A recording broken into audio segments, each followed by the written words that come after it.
Bienvenue à la Corderie de Québec. Notre histoire a commencé en 2002 quand la Caisse d'économie solidaire des Jardins et la Fondation Saint-Roch de Québec se sont réunis pour développer un organisme d'échange et de coopération entre ses membres qui participe de façon originale à la lutte contre la pauvreté et l'exclusion sociale. Inspiré à la fois des systèmes d'échange locaux, des groupes d'achat et du microcrédit, la Corderie renforce les solidarités naturelles dans sa communauté entre des personnes d'âge, de classe sociale, de sexe et de nationalités différentes. Je vous invite à entrer dans son univers. La Corderie, c'est un système économique qui est marchand et qui n'est pas monétaire. On veut retourner à la base de ce que c'est l'économie. Puis ce système-là, économique, marchand, non monétaire, il repose sur un réseau d'échange de services.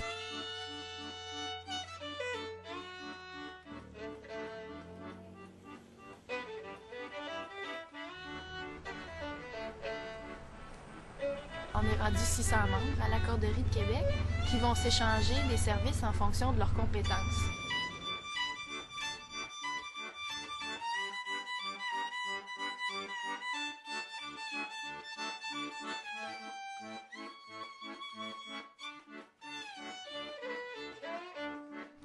Quand tu fais partie d'un système d'échange de services, ça te demande de revoir la notion du temps dans ta vie. Parce que nous, le temps, à la Corderie, ça devient notre richesse, c'est notre monnaie sociale. Il y a un dicton africain qui dit que vous, les Blancs, vous avez l'heure, mais nous, on a le temps.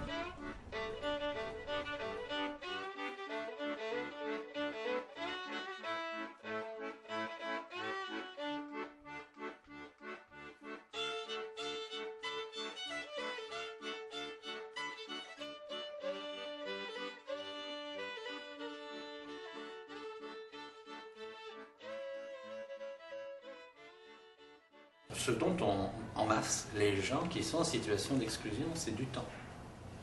Ce qu'ils ont tous, mais qu'ils ne savent plus qu'ils ont, c'est du talent. Et on leur a permis d'abord de faire reconnaître leur talent, puisque d'autres souhaitaient y faire appel, et de leur donner une monnaie d'échange. Je me souviens dans les tout premiers temps, quand il fallait recruter les premiers accordeurs, ça illustre bien, on rencontrait les gens sur une base personnelle, et la première chose qui était difficile, c'est de leur faire dire ce qu'ils voulaient offrir. Ils nous répondaient, mais moi j'ai rien. Mais là on leur disait, mais tu sais faire à manger, est-ce que tu aimes ça? Tu aimes t'occuper des enfants? On revenait aux tâches essentielles, celles qui sont sorties du marché, que tout le monde trouve normal de vendre dans les compagnies, puis ils disaient, oui, ça je peux le faire, ça je peux le faire. Je vais aller poser une pièce à l'intérieur. Et je vais essayer de boucher le trou le plus possible et de redonner une deuxième vie à un vêtement. Ça, c'est un de mes plaisirs, c'est redonner une deuxième vie aux choses, aux objets. Les services que je donne me concernent tout ce qui est textile. C'est ma passion, je brode depuis l'âge de 11 ans. Je tricote, je fais de la dentelle, etc. Et cette petite maison-là, pour moi, c'est ma sécurité, c'est mon nid, c'est l'endroit où je me sens bien, où je voudrais finir mes jours. Qu'on vienne m'aider à l'entretenir, pour moi, c'est vital, c'est primordial. Et c'est ça que je vais chercher comme service dans la Corderie, en offrant en retour les services que moi je donne. 1 heure vaut 1 heure. C'est égal pour tout le monde. C'est aussi en même temps, ça montre à quel point, effectivement, le travail de chacun dans la société peut être important.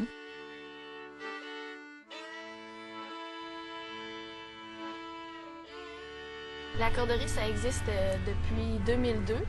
Ça a commencé d'abord par une initiative de la Caisse d'économie solidaire des Jardins qui cherchait à mettre en place ce qu'on appelle aujourd'hui le crédit solidaire. On sait que les personnes maintenant ont plus accès au crédit conventionnel, soit des personnes en situation de pauvreté ou des personnes aussi qui ont fait faillite. Nous, ici, on fait des petits prêts qu'on appelle à la consommation, qui équivaut à peu près, on passe entre 100 et 1200 $ maximum. 120 quelques prêts qu'on a fait. C'est géré par les accordeurs. Okay? C'est un comité qui existe, qui est formé d'accordeurs. C'est ces gens-là qui vont faire tout le processus avec la personne. Elle a des électroménagers qui sont assez vieux et elle a peur qu'il y ait un électroménager qui lâche, puis ça la rassure d'avoir cet argent-là de côté. Là, donc après, une fois qu'on avait recalculé, c'est 56 et 60. On a déjà vu une femme qui a emprunté pour un terrain au cimetière pour son fils qui allait mourir. Tu sais, on a vu toutes sortes de cas là, qui sont très... c'est touchant, là.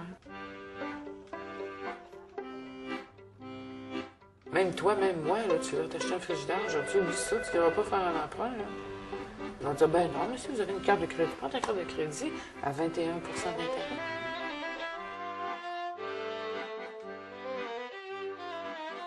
On s'est rendu compte que prêter pour du dépannage, c'était essentiel face à des urgences. Mais en même temps, si tu te limites à ça, indirectement, tu les endettes encore plus, tu sais. Alors, on dit comment les gens on peut mettre en route une dynamique qui va les aider à renforcer eux-mêmes leur pouvoir économique. Le groupe d'achat, en se mettant ensemble, le fait d'être ensemble, de négocier des prix, tu valorises ton argent par la solidarité, par l'échange.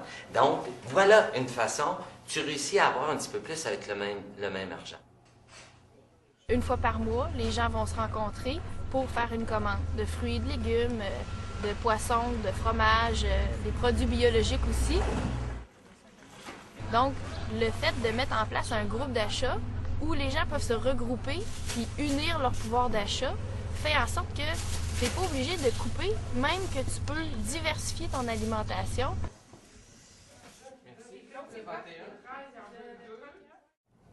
On s'est dit, on va entrer en partenariat à trois. L'Association des accordeurs, la Caisse d'économie et la Fondation Saint-Roch. Et on va mettre en route un partenariat qui est durable pour être ce lieu utile où les gens pourraient se construire. Puisqu'on t'a reconnu comme capable de donner un service, et comme le retour que tu en as, c'est qu'on apprécie ce service, ben, tu te dis peut-être que je suis capable aussi de m'organiser autre chose dans ma vie. Et là, on voit les gens on appelle ça pouvoir agir, se reprendre en main. Et si aujourd'hui c'est ça qui existe, c'est parce qu'il y a du monde qui ont rapidement pris l'idée sur le terrain puis qui l'ont développée. Et donc la corderie aujourd'hui, elle est le produit beaucoup aussi des accordeurs.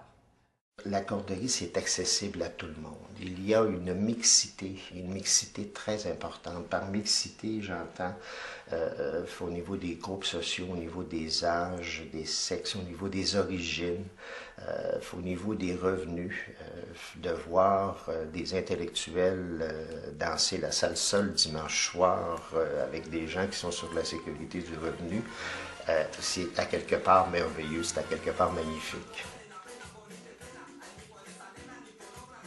J'offre des cours de danse, salsa, merengue, bachata, là, les danses latines là, les plus connues.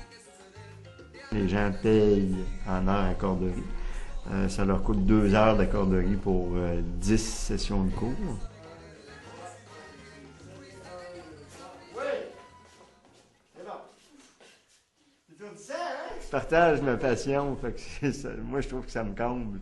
T'sais, de voir des gens danser, là, puis dire « Hey, j'ai réussi à lui montrer quelque chose », moi, je trouve ça fabuleux, mon plaisir à moi, il est là.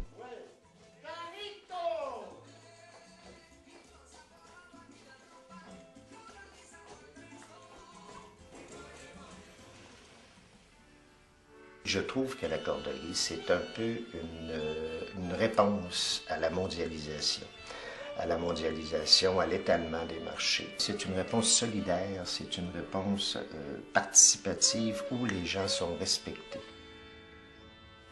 Il faut dire que le support financier qu'a la corderie, qui vient de la Fondation Saint-Roch et de la Caisse d'économie solidaire, a permis à la corderie non pas de travailler 12 mois par année, à se chercher de l'argent ou 10 mois par année à se chercher des sources de financement, ça a été réglé au départ. Alors la corderie a pu se développer en n'ayant pas cette contrainte financière-là de recherche de financement.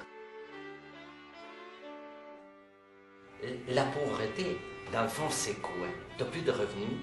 Le message de la société dit, ce que les savoirs que tu as, on n'en veut plus. On ne veut plus de ces savoirs-là. alors que chaque personne a des savoirs extraordinaires à partager.